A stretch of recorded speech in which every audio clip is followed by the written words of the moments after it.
After replacing a component that required the controller to be brought offline and the power cords to be removed, you'll want to verify that the component and the controller return to a normal status.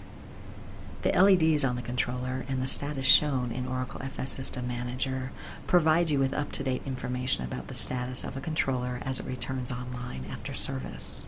Reconnecting the power cords on the controller initializes the controller power on and reboot cycle. At this point, you can begin to verify status by observing the LEDs on the controller as it powers on and reboots. You'll notice the LEDs begin to light up.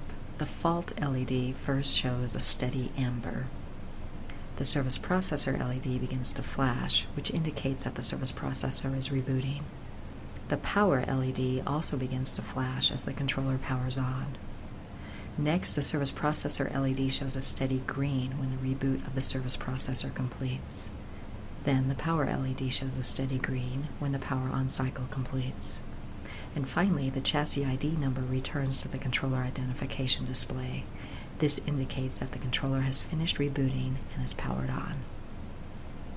You know the controller has returned to a status of normal when the service processor and power LEDs show a steady green and a chassis ID number is shown in the controller identification display. Over in Oracle FS System Manager, you can also verify status as the controller returns online.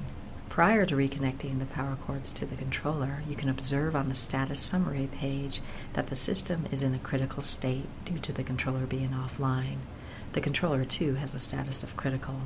The controller overview page also shows us the status of the controller and its components.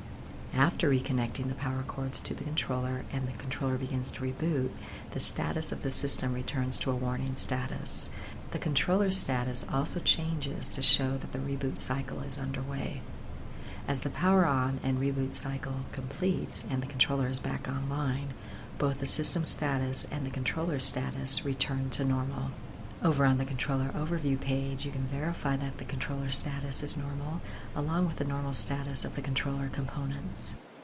The LEDs on the controller and the status shown in Oracle FS System Manager provide you with the verification you need following a replacement procedure.